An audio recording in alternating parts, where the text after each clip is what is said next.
Oi, gente, tudo bem com vocês? Vamos embarcar em mais uma aula de língua portuguesa? Quero convidá-los a conhecer o modernismo em Portugal. Vamos nessa? Assim como no Brasil, o modernismo em Portugal foi um movimento de ruptura com os padrões artísticos da época, que surgiu nas primeiras décadas do século XX e se estendeu até os anos 70. O marco inicial do modernismo português foi a publicação da revista Orfeu, em 1915. Vale salientar que aqui, no Brasil, o modernismo inicia no ano de 1922, com a Semana de Arte Moderna, ou seja, 7 anos depois. Antes de prosseguirmos, precisamos compreender o contexto histórico em que o movimento modernista em Portugal se desenvolveu. Em 1910, houve a proclamação da República, o que provocou diversas mudanças no campo político e social do país. Além disso, o modernismo se desenvolveu enquanto ocorriam as duas grandes guerras mundiais, o que veio a provocar uma tensão em todo o planeta e refletir na arte de uma maneira bem geral. Grandes avanços científicos e tecnológicos também foram registrados, como o surgimento do avião, do cinema, do telefone. Também precisamos registrar o surgimento da teoria da relatividade de Albert Einstein e da psicanálise de Freud. Esses avanços na ciência foram refletidos em algumas obras de autores modernistas. Como já temos uma noção do que acontecia na história, vamos conhecer um pouco das características do modernismo português? Assim como no Brasil, os modernistas buscavam uma ruptura com o passado, assim como o distanciamento de todo e qualquer sentimento.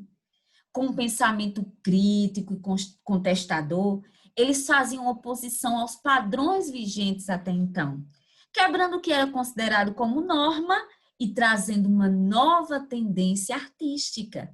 Sendo assim, usavam uma linguagem do dia a dia, cotidiana, não é? Porém, cheia de originalidade e excentricidade. Agora nós vamos conhecer as gerações que compuseram o modernismo português. A primeira delas é o orfismo, que iniciou com a publicação da revista Orfeu, marco inicial do modernismo português. A segunda geração é chamada de presencismo, isso porque ela inicia com a publicação da revista Presença. Por fim, temos a terceira geração, chamada de neorrealismo, que inicia com a publicação do romance Guy Bells, de Alves Redol. Agora, nós vamos analisar cada uma dessas gerações separadamente. Iniciamos pelo orfismo, que, conforme mencionado, se deu a partir da publicação da revista Orfeu, organizada por Fernando Pessoa, Mário de Sá Carneiro e Almada Negreiros. Essa revista durou apenas um ano, pois eles começaram a enfrentar diversos problemas financeiros após o suicídio de Mário de Sá Carneiro. Essa geração sofreu forte influência tanto do futurismo quanto do expressionismo, que foram movimentos que inspiraram muitos artistas da época e inspiram até hoje. A segunda geração do modernismo em Portugal, chamada de presencismo, surgiu, conforme já disse, com a publicação da revista Presença no ano de 1927. Seus organizadores foram Branquinho da Fonseca, João Gaspar Simões, José Régio e Adolfo Correia da Rocha. Diferentemente do orfismo, a segunda geração defendia uma literatura introspectiva e intimista. Reflexo de quê? Da psicanálise de Freud. Por focar tanto na subjetividade, receberam o rótulo de literatura alienada, uma vez que seu estilo não levava em conta as questões sociais. Por fim, temos o neorrealismo, que surgiu no ano de 1940, com a publicação do romance Gai Bells, de Alves Redondo, como já sabemos. Os autores que fizeram parte dessa geração foram Alves Redondo, Ferreira de Castro e Soeiro Pereira Gomes. A geração neorrealista produziu uma arte de caráter político e se inspirava no realismo para fazer suas críticas sociais, em especial ao regime de governo ditatorial de Antônio Oliveira Salazar. Resumindo, as três gerações modernistas de Portugal foram o orfismo, o presencismo e o neorrealismo.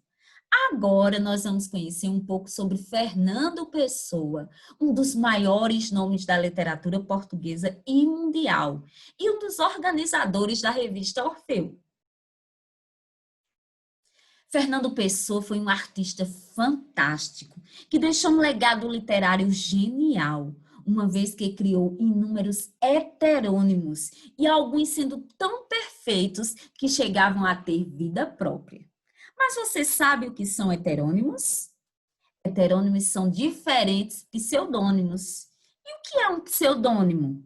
Pseudônimo é um nome falso, utilizado por artistas para substituir seu nome original. Entretanto, vale salientar que Fernando Pessoa não só criou um nome, ele criou diversos outros nomes, os quais eram acompanhados de personalidade própria, mapa astral, data de nascimento e até de morte. É como se essas criações tivessem vida própria. Eram as outras faces desse escritor tão original. Fernando Pessoa também escreveu e assinou obras com seu próprio nome. Assim conhecemos o Fernando Pessoa ortônimo, ou seja, o autor original. E o incrível é que ele criou mais de 70 heterônimos, uns bem desenvolvidos, outros introspectivos e outros simplesmente perfeitos. Os heterônimos mais completos e de maior destaque são Álvares de Campos, Ricardo Reis e Alberto Caeiro. Agora nós vamos ver cada um deles separadamente. É simplesmente encantador. Álvaro de Campos é um heterônimo que nasceu no ano de 1890 e morreu em 1935. Detalhe, ele era libriano e possuiu 3 fases poéticas, uma decadentista, outra futurista e, por fim, uma intimista de caráter pessimista. Acredita que ele era um engenheiro português que teve formação inglesa? Isso justifica o seu pessimismo, pois ele não conseguia se enquadrar no mundo em que vivia, uma vez que passou um bom tempo fora. Essa personalidade se reflete claramente nos poemas assinados por Álvaro de Campos. Vamos ver um deles? Tabacaria. Não sou nada, nunca serei nada, não posso querer ser nada. A parte disso, tenho em mim todos os sonhos do mundo. Janelas do meu quarto de um dos milhões do mundo que ninguém sabe quem é. E se soubessem quem é, que saberiam? Dás para o mistério de uma rua cruzada constantemente por gente. Para uma rua inacessível a todos os pensamentos. Real, impossivelmente real, certa, desconhecidamente certa. Com o mistério das coisas por baixo das pedras e dos seres, com a morte a pôr humildade nas paredes e cabelos brancos nos homens, com o destino a conduzir a carroça de tudo pela estrada de nada. Álvaro de Campos. Esse poema, Tabacaria, mostra esse lado pessimista do eu lírico, em que ele não se enquadra no mundo e que se sente um nada perante ele. Agora nós vamos ver um outro heterônimo totalmente diferente de Álvaro de Campos. Vamos lá? Ricardo Reis nasceu em 1887, mas sua morte não foi registrada pelo seu criador.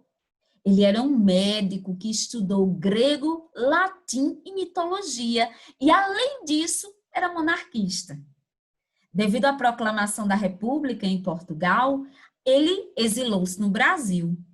Era um admirador da cultura clássica e também apreciava a simetria, a harmonia e o bucolismo, ou seja, era ligado à natureza e ao campo, não às cidades. Vamos conhecer um de seus poemas? Amo o que vejo, porque deixarei. Amo o que vejo, porque deixarei qualquer dia de o ver. Amo também, porque é no plácido intervalo em que me sinto, do amar mais que ser, amo a ver tudo e a mim. Melhor me não dariam se voltassem os primitivos deuses, que também nada sabem. Ricardo Reis. Esse poema, gente, mostra claramente o seu desejo de aproveitar o tempo presente, de viver cada momento e assim incorpora a expressão latina carpe diem, que significa viver o dia. Além disso, observamos essa ligação com a mitologia, uma vez que ele fala desses deuses primitivos. Nesse poema, ele não mostra essa ligação com a natureza, mas em diversos outros isso acontece. Vamos conhecer agora mais um heterônimo? Alberto Caeiro. Esse nasceu em 1889 e morreu em 1915. Ele era leonino e teve uma vida muito difícil, pois logo cedo perdeu os pais, passou a viver com a tia-avó. Além disso, ele morreu muito jovem, com apenas 26 anos, de tuberculose. Diferente de Ricardo Reis e Álvaro de Campos, Alberto Caeiro não tinha estudos formais. E isso se refletia numa linguagem simples, porém, paradoxalmente, ele trazia uma reflexão muito complexa, até com um tom filosófico. Vamos agora analisar o poema dele? Nesse poema, nós percebemos toda uma reflexão. Vamos fazer a leitura para observarmos isso? O meu olhar é nítido como um girassol. O meu olhar é nítido como um girassol. Tenho o costume de andar pelas estradas, olhando para a direita e para a esquerda, e de vez em quando, olhando para trás. E o que vejo a cada momento é aquilo que nunca antes eu tinha visto. E eu sei dar por isso muito bem. Sei ter o pasmo essencial, que tem uma criança se ao nascer reparasse que nascera deveras. Sinto-me nascido a cada momento para a eterna novidade do mundo. Creio no mundo como o mal me quer, porque eu vejo, mas não penso nele, porque pensar é não compreender. O mundo não se fez para pensarmos nele. Pensar é estar doente dos olhos, mas para olharmos para ele e estarmos de acordo. Eu não tenho filosofia, tenho sentidos. Se falo na natureza, não é porque saiba o que ela é, mas porque a amo. E amo-a por isso, porque quem ama nunca sabe o que ama, nem sabe por que ama, nem o que é amar. Amar é a eterna inocência, e a única inocência é não pensar. Alberto Caeiro. Olha que coisa linda.